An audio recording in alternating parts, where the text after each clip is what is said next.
Kaaba sir, my trade my way वो आया नहीं, कर बिल्ला सब चला बहुत अच्छा, लेकिन वो मेरी ग्रिप में आ नहीं पाया। आज कौन सा स्टॉक है?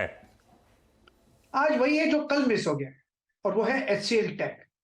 कल दो स्टॉक थे तो आज उसी में है, लेकिन कल मुझे लगता है ये अच्छा लगता है। बेस बना हुआ है, ट्रेड कर रहा है 1078 के आसपास, सिर्फ ₹3 का स्टॉक 1075 के आसपास। बस मुझे लगता है ये 1100 की तरफ जा रहा है, तो 1090 टू 1100 जोन है। बेस बना हुआ और एंटायर आईटी पैक मुझे अच्छा लगता है, तो इसमें एचसीएल टेक शायद आ जाए रेंज पर।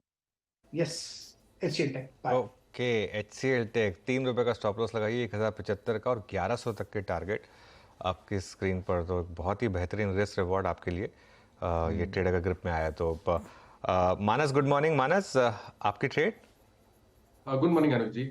देखिए, कल बैंकिंग में थोड़ा हाई लेवल पे प्रॉफिट बुकिंग था, लेकिन एक बैंक ने लगातार परफॉर्म किया और पूरे दिन परफॉर्म किया, और वो था एयू बैंक। क्योंकि यहाँ पर एक फ्रेश ब्रेकआउट देखने को मिला है। 699-98 का जो रेजिस्टेंस था, स्टॉक ने उसको ब्रीच किया है। कल की क्लोजिंग बढ़िया थी। आई थिंक अब आपको 715 तक के भाव देखने को मिल सकते हैं, तो एयू बैंक में खरीदारी करनी है। 693 का आपको स्टॉप लॉस रखना है। ये कैश लेवल्स है, और 715 रुपए के टारगेट सेट करने हैं। 700 वाला कॉल ऑप्शन भी ले सकते हैं। 16 रुपए की क्लोजिंग थी, वहां पर आप खरीदारी करिए। 12 रुपए का स्टॉप लॉस लगाइए और 24 रुपए की टारगेट सेट करिए। एयू स्मॉल फाइनेंस बैंक, खरीदारी करने का मन चाहे तो 700 का कॉल भी इस एयू एसएफबी का लिया जा सकता है। सतपुते साहब, गुड मॉर्निंग। सतपुते साहब, आज का टॉप कॉल कौन सा? Morning Ashish ji, morning everyone. Ashish ji देखिए, नजर मेरी भी आईटी स्टॉक्स पे है। मुझे लगता है कि यहाँ पे ट्रैक्शन आना चाहिए। टीसीएस लीड कर रहा है बेहतरीन, और टीसीएस अगर इन पर्टिकुलरली अगर आप इसका स्ट्रक्चर देखें चार्टिकली, तो देखिए it's a inverted head and shoulder price formation, जिसका ब्रेकआउट परसों हुआ। कल के दिन हमने फॉलो थ्रू देखा, फॉलोअप देखा, बाइंग।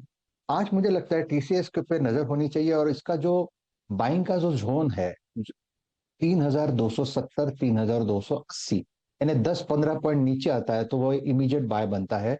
स्टॉप लॉस होगा 3250 का, यानी कल के लो का हम स्टॉप लॉस मेंटेन करेंगे। और जो टारगेट दिखता है, देखिए 3300 को वो ऐसे ही लांग देगा, तो 3350 तक की जगह इमीडिएट बेसिस पे स्विंग ट्रेड में बनती है। तो मुझे लगता है अगर आईटी को कोई लीड कर रहा है तो वो है टीसीएस। मैं बिल्कुल मानता हूँ अनुज जी ने जो कमेंट्री दी है, तो मैं I would like to bet on TCS only. बाकी तो फिर मुझे लगता है एक बार टीसीएस चलने लगे तो फिर बाकी सब आ जाएंगे। ओके, टीसीएस तो दो आईटी स्टॉक्स हो गए, टीसीएस और एचसीएल टेक, दोनों निफ्टी स्टॉक्स एक्चुअली। आशीष बहती के पास चलते हैं। Ashish ji, good morning. आपका trade? Good morning Anuj ji, good morning Ashish जी, गुड मॉर्निंग एवरीवन। अनुज जी, मेरा आज का जो ट्रेड रहेगा पिडिलाइट इंडस्ट्रीज।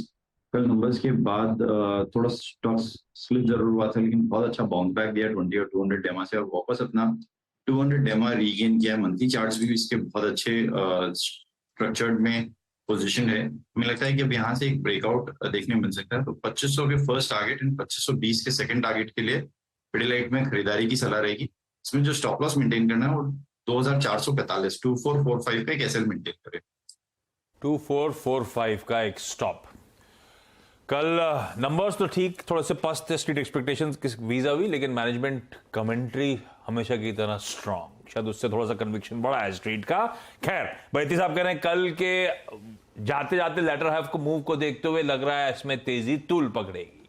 नीलेश जैन साहब आज पैनल में शुमार होते हुए। नीलेश जी, गुड मॉर्निंग। नीलेश जी, क्या ढूंढ के लाए हमारे लिए?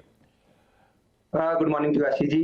देखिए, आईटी सेक्टर पर ही नजर है। कल के सेशन में हमने मिड कैप और लार्ज कैप आईटी सेक्शन में सेक्टर में काफी अच्छा उछाल देखा, और यहाँ से मेरा ये मानना है कि पुल बैक जो है वो कंटिन्यू हो सकता है। एचसीएल टेक इस पर्टिकुलर काउंटर पे हमारी नजर है। कल एक फॉलिंग ट्रेंड लाइन का ब्रेकआउट आया था, काफी अच्छा बेस फॉर्मेशन हुआ है। यहाँ से फॉलो बाइंग हमें देखने को मिला। 10 के ऊपर में टारगेट होंगे एंड 1065 का यहाँ पे स्टॉप लॉस रखना होगा। एचसीएल टेक, अच्छा दूसरा कोई विकल्प भी लेकर आए क्या आप? बिल्कुल, यस। दूसरा विकल्प मेटल स्पेस में से है। वो है वेदांता। वेदांता में कल के सेशन में एक ब्रेकआउट देखने को मिला था, एक छोटा सा कंसोलिडेशन का दायरा था, उसके बाहर निकला था एक काउंटर, और उसके बाद हालांकि सेकेंड हाफ में थोड़ी प्रॉफिट बुकिंग जरूर देखने को मिली, बट अभी भी ब्रेकआउट के ऊपर क्लोज हुआ है। तो ऊपरी सर पर 286, 288 तक के टारगेट यहाँ पे देखने को मिल सकते हैं। 279 का स्टॉप लॉस रखना होगा। मैंने नीरज जी दूसरा इसलिए पूछा क्योंकि एचसीएल टेक गावा सर ने मेंशन कर रखा था, तो मैं चाहता था एक और बढ़िया सी वैरायटी रहे पैनल के पिक्स पे, इसीलिए वेदांता डायरेक्टर साहब इसको लेके चलेंगे अपन टॉप कॉल्स के तौर पे आगे। लेकिन नीलेश जी को भी HCL टेक पसंद आ रहा है और ये कल की तरह ही हो गया। कल भी जो पिक्स आए थे उसमें 3 पिक्स आईटी सेक्टर के थे और हमने देखा आईटी में क्या बढ़िया मूव्स उन सारी पिक्स ने एंजॉय करके दिया आपको। और आज भी अब तक 3 पिक्स आईटी की आ चुकी हैं ऑलरेडी। चलिए आज की हो गई, लेकिन पोजिशनली क्या पसंद आ रहा है उसके लिए मयूरेश के पास चला जाए। मयूरेश जी गुड मॉर्निंग साहब, आज का पिक। Morning Ashish ji, morning Anuj ji, good morning to everyone on the panel.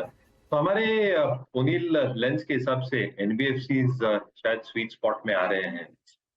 अच्छी मूव अपने चोला में पोस्ट रिजल्ट्स देखी। हमारे बाय वॉच लिस्ट में आई थिंक 2 स्टॉक्स हैं, L&T finance and Sundaram finance.